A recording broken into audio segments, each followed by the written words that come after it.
YouTube पे मेरी किसी भी वीडियो को सर्च करने के लिए आप YouTube सर्च बार में क्लास के सामने अपनी क्लास लिखें। एक्सरसाइज के सामने जिस एक्सरसाइज का आप क्वेश्चन देखना चाह रहे हैं आप एक्सरसाइज लिखोगे तो आपके सामने उस एक्सरसाइज के तमाम क्वेश्चन आ जाएंगे। इसके बाद आपने जो भी आपकी बुक है, चाहे वो सिंगल जो नेशनल जो करिकुलम है उसका एसेंस ही लिख दें, नेशनल बुक फाउंडेशन किया तो NBF लिख दें, पंजाब बोर्ड किया तो PDB लिख दें, या पंजाब जो करिकुलम जो टेक्स्ट बुक बोर्ड है वो लिख दें, या KPK बोर्ड है, जिस पब्लिशर की भी आपकी बुक है ना आपने इस तरह वो लिखना है। आगे सर नदीम नवल लाजमी तौर पे लिखना है। ये लिखेंगे तो आपके सामने उस एक्सरसाइज के तमाम क्वेश्चन आ जाएंगे। Find the mean, median and mod of the following frequency table, या जो फ्रीक्वेंसी डिस्ट्रीब्यूशन दी हुई इसमें से हमने mean, median and mod find करना है। आइए पहले इस टेबल्स को हम वर्टिकली लिखते हैं, फिर आगे फर्दर जो हमारे डाटा चाहिए होगा इसके अकॉर्डिंग वो हम इसमें पहले करके इसको फाइंड करते हैं।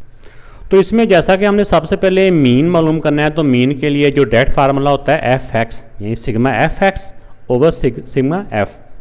तो इसमें F तो ये X क्या होता है, X होता है इन दोनों का मिड पॉइंट, इन दोनों का जो मिड पॉइंट होता है वो उसको X कहते हैं। तो फिर F और X को मल्टीप्लाई करेंगे तो यहाँ पे FX आ जाएगा। जैसे X निकालने के लिए 5 + 1 6 को फिर 2 से डिवाइड करेंगे तो 3 आ जाएगा, यानी इन दोनों को प्लस करके 2 से डिवाइड करने से ये मिड पॉइंट आ जाता है। अब नेक्स्ट क्या होगा, इन दोनों को हम मल्टीप्लाई करेंगे तो FX आ जाएगा। अब 19 को यानी F को X से मल्टीप्लाई किया तो 57। इसी तरह इसका मिड पॉइंट, सारों के पहले मिड पॉइंट निकालेंगे फिर उसको उसकी फ्रीक्वेंसी के साथ यानी X को F से मल्टीप्लाई करेंगे तो FX आ जाएगा। ये तमाम पे हमने FX को मल्टीप्लाई किया तो ये आता गया, इन दोनों को मल्टीप्लाई किया ये। अब इसमें हमने क्या करना है, FX का भी सम निकाल लेना है और F का भी सम निकाल लेना है, नीचे को इनका, इसका भी और इसका भी। तो अब इसमें बेटा ये F को प्लस किया तो ये 156 आ गया, और FX का इसको प्लस किया तो यानी जो सिग्मा FX है ये 3048 आ गया। अब इसकी वैल्यू हम इधर फार्मूले में पुट कर देते हैं तो हमारा मीन आ जाएगा। तो जब इसको इसके साथ डिवाइड करेंगे तो ये आ जाएगा 19.538। हम डेसिमल के बाद 2 डिजिट तक लिख लेंगे, 5 के बाद 3 के अंदर 1 प्लस करके 4 कर देंगे तो ये इसका मीन आ गया। अब मीडियन के लिए हमें क्या चाहिए, मीडियन के लिए हमें इसकी लोअर क्लास बाउंड्रीज हैं वो भी चाहिए होती हैं, ठीक है ना, और इसमें क्या चाहिए होता है हमें, और कम्यूटेटिव फ्रीक्वेंसी भी चाहिए होती है। तो आइए पहले इसकी क्लास बाउंड्रीज़ और कम्यूटेटिव फ्रीक्वेंसी यहाँ पे हम निकाल लेते हैं। क्लास बाउंड्रीज़ क्या होती हैं, क्लास बाउंड्रीज़ में जो पहली जो लोअर लिमिट होती है इसमें से जो पहली वैल्यू होती है इसमें से 0.5 माइनस करना होता है और बाद वाली में 0.5 प्लस करना होता है। इसी तरह अगले वाले में 0.5 माइनस कर देंगे और बाद वाली में 0.5 प्लस कर देंगे। हमेशा ये वैल्यू हमेशा आगे ऐसे सेम चलती जाएंगी।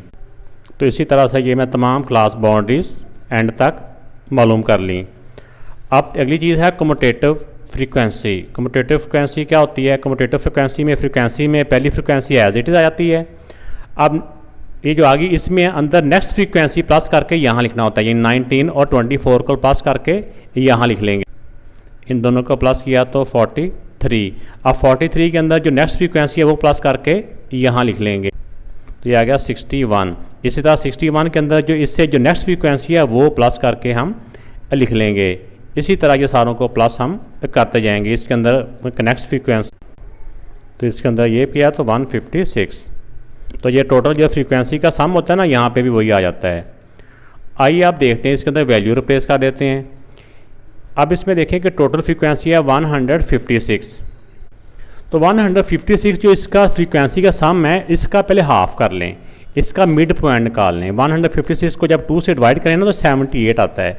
अब कम्यूटेटिव फ्रीक्वेंसी में हमने ये देखना कि 58 किस ग्रुप में आएगा, इसकी मॉडल क्लास कौन सी बनेगी, कम्यूटेटिव फ्रीक्वेंसी में ये देखना होता है। अब देखें इसमें 19 तक है, 19 से 43 तक यहाँ पे है, 43 से लेकर 61 तक यहाँ पे है। हमने देखना है 78 को, मैंने बताया ना 78 इसका जो मिड पॉइंट है 156 का जो मिड हाफ है, तो 78 यहाँ तक 61 तक है, 61 से लेके 82 तक यहाँ पे है। तो यानी कि यहाँ पे आएगा 78 है वो इस ग्रुप में आएगा। तो इसको हमने, ये हमारी मॉडल क्लास बन जाएगी। अब इसमें से वैल्यू सारी हमने निकाल के यहाँ पे लिखनी है। अब इसमें लोअर क्लास कौन सी है, ये वाली 15.5 प्लस एच होता है इनका जो क्लास इंटरवल होता है, इनके दरमियान जो गैप होता है, ये गैप हम यहाँ से भी देख सकते हैं, या गैप हम यहाँ पे जो इनका जो मिड पॉइंट होता है वहाँ से भी हम देख सकते हैं। ये 5 का गैप है, इसमें जो क्लास लेवल है 5, तो 5। तो इस जो मॉडल जो क्लास है इसकी फ्रीक्वेंसी क्या है, इसकी फ्रीक्वेंसी है 21, तो आ गया 21। अब n यहाँ पे सम ऑफ फ्रीक्वेंसी, तो सम ऑफ फ्रीक्वेंसी है 156 डिवाइड बाई 2, और c इसमें क्या होता है, c होता है इससे प्रीवियस जो हमारी मॉडल क्लास है इससे प्रीवियस जो कम्यूटेटिव फ्रीक्वेंसी है वो, यानी इस ग्रुप से जो प्रीवियस है 61, तो ये 61 आ गया। तो अब हमने क्या करना है, यहाँ पे पहले इस ब्रैकेट वाले को सॉल्व कर लेना है, जो इसका आंसर आएगा उसको फिर इसके साथ सॉल्व कर लेंगे। तो 156 को 2 से डिवाइड किया तो 78, 78 में से 61 माइनस करेंगे तो ये आ जाएगा 17। तो अब नेक्स्ट हम 17 को 5 से मल्टीप्लाई करेंगे, पहले मल्टीप्लाई होता है ना, प्लस नहीं ना होता। तो 17 को 5 से किया 85, 85 को जब हम 21 से डिवाइड करेंगे, 85 को 21 से करेंगे तो 4.047 आता है। तो 4 के अंदर 1 प्लस कर देंगे क्योंकि नेक्स्ट 7 है ना, तो 4 में 1 प्लस कर दिया। अब इन दोनों को प्लस किया तो ये आ जाएगा 55.19, 19.55 बेटा इसका आंसर आ गया। ये आंसर आ गया मीडियन का। अब बात आ गई है मॉड पे। अब मॉड पे चलते हैं। तो जब मॉड मालूम करना होता है तो मॉड के लिए हमने जो मैक्सिमम फ्रीक्वेंसी होती है, यानी सबसे बड़ी जो फ्रीक्वेंसी होती है उस पर चले जाना है। ये फ्रीक्वेंसी का कॉलम देखा, इसमें देखिए सबसे बड़ी 24 ही है। तो जो सबसे बड़ी फ्रीक्वेंसी वाला कॉलम होता है, जो वैल्यू होती है, उसको हमने मॉडल क्लास बनाना होता है मॉड के लिए। ये हमारी मॉडल क्लास है। अब इस वाले डाटा को हमने सामने देखते हुए अब इसके अंदर वैल्यू रिप्लेस करते जाना है। अब इसके अंदर देखिए इस ग्रुप के अंदर जो लोअर क्लास है वो कौन सी है, इसमें लोअर क्लास बाउंड्री इस वाले ग्रुप में है 5.5, ठीक है ना। तो यहाँ पे 5.5 आ गया प्लस मैक्सिमम जो फ्रीक्वेंसी है, ठीक है ना, जो सबसे बड़ी फ्रीक्वेंसी है 24 है, माइनस F1 होती है इस फ्रीक्वेंसी से पहले वाली फ्रीक्वेंसी, इससे ऊपर वाली जो फ्रीक्वेंसी है वो है 19 माइनस 19। नीचे फिर एक दफ़ा यही आ जाता है 24 माइनस 19, ये एक ब्रैकेट में प्लस फिर मैक्सिमम फ्रीक्वेंसी जो होती है 24 माइनस इससे जो नेक्स्ट फ्रीक्वेंसी है वो, इससे नेक्स्ट फ्रीक्वेंसी है 18। ये तो पहले इन सब को माइनस कर लेते हैं। 24 से 19 माइनस किया 5, ये भी 5 प्लस 24 से 18 माइनस किया तो 6, 5.5 ये 5 है और नीचे आ जाएगा 11। 5 को 11 से डिवाइड किया, इसमें एक h भी था, h होता है वो जल्दी में रहेगा, h जो क्लास इंटरवल होता है, एक क्लास इंटरवल होता है जिनमें गैप होता है इनकी क्लासेस में, वो 5 का था, ठीक है ना। एक पॉइंट से जो क्लासेस होती हैं इनका जो बिटवीन जो इसको बोलते हैं क्लास इंटरवल, चाहे 10 से देख लें चाहे 10 से देख लें, वो हमारा 5 है।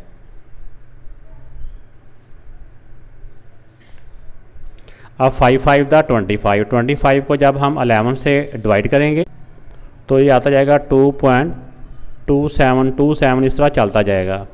अब इन दोनों को प्लस किया तो ये आ जाएगा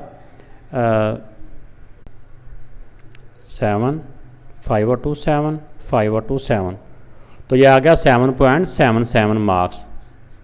तो ये बेटा इसका मॉड आ गया। तो ये तीनों वैल्यू हमारे पास आ चुकी हैं। अब पहले हमने मीन निकाला, फिर हमने मीडियन निकाला है और फिर हमने मॉड निकाला है। तो ये तीनों वैल्यू हमने मालूम कर ली हैं। वीडियो अच्छी लगी तो लाइक ज़रूर कीजिएगा, कमेंट्स करके भी बताइएगा।